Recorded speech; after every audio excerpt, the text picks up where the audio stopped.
exist for its members. Ang membro niya ng mga police organizations all over the world, nagbabayad yan ng annual pay doon sa annual fee sa Interpol para mabuhay yung operasyon ng Interpol. So, kung aalis ang Timor-Leste as member of Interpol, malaking kawawalan niya sa kanila. O kung aalis ang Philippine National Police, malaking kawawalan sa Interpol yan. Wala naman palang parusa. Bakit atat na atat tayo na ipadala si Presidente Duterte sa The Hague? Diffusion lang yon, wala naman palang obligasyon.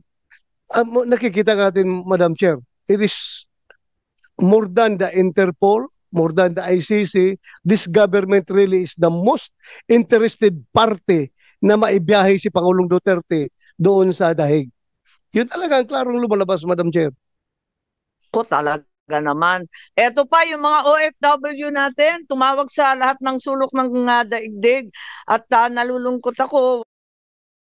Wala sina Arnel Ignacio ng ating OWA, wala rin dito si Hans Kakdak, ang secretary ng Migrants. Sana tatanungin ko kung ano yung procedure kapag yung OFW pinagdududahan na may krimen sa abroad, paano tini-turn over sa foreign jurisdiction? Ano yung safeguards? Paano natin pagtatanggol yung mga Pilipino na nahahatulan ng krimen o pinagdududahan o naaaresto?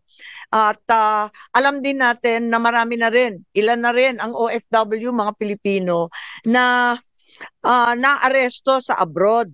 At tayo, ginagawa natin ang lahat para maibalik. Kahit convicted na yan,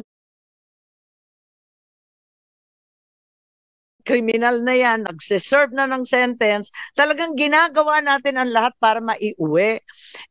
Kaya nga, tinatanong ko, nakauwi na lang tayo ng marami, di ba? Bakit natin ine-export ang ating dating Pangulo? Yun nga yung mga nahahatulan sa ibang bansa. Inuuwi natin pilit kasi ang Pilipino may karapatan manatili sa Pilipinas. Di po ba? Ngayon, natatakot na yung mga OFW natin, nandun sila, wala naman magtatanggol sa kanila. Kung mismo sa sarili mong bansa, pwede kang tangayin ng sino man. Abay, anong kasiguraduhan na safe sila sa ibang bansa? Hindi ko masagot at nahihiya na nga ako sa ating mga OFW. Hindi ko maintindihan kung ano masasabi sa kanila dahil nagagalit nga. Ba't daw ganun ang nangyari? Pero magko-closing na lang po ako. Palibasa wala tayong sagot sa araw na ito. Walang dumalo sa ating pagdinig. Hindi nila dininig ang pulso ng bayan. Paano tayo uusad kung mismo mga dapat magpaliwanag ay nagtatago sa dilim? Paano natin mapapanagot ang mga ayaw sumagot? Pero hindi tayo titigil. Sama-sama natin ihahatid ang mga sabpina na hinanda ko na. Kailangan kasi pirmahan ng lahat ito ng ating Senate President Chis Escudero. Kailangan pirmahan ng lahat ito pagkat absent silang lahat ngayon. Upang kanyang pirmahan, patunayan na ang Senado ay malaya at matapang na naninindigan para sa mamayan. Sambayan ng Pilipino ang masusunod. Tayong mga lingkod bayan mula barangay hanggang Malacanang ay pawang tagapagsilbi lamang.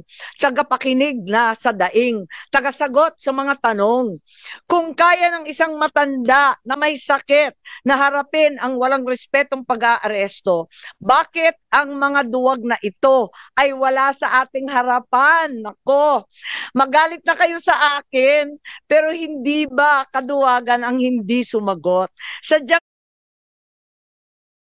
naging duwag na nga ba ang mga Pilipino? Hindi ako papayag. Hindi rin papayag si Senator Bato. Hindi ako aatras tulad nila. Ipakita ko na ang Senado ay ang huling balwarte ng katapangan ng katotohanan.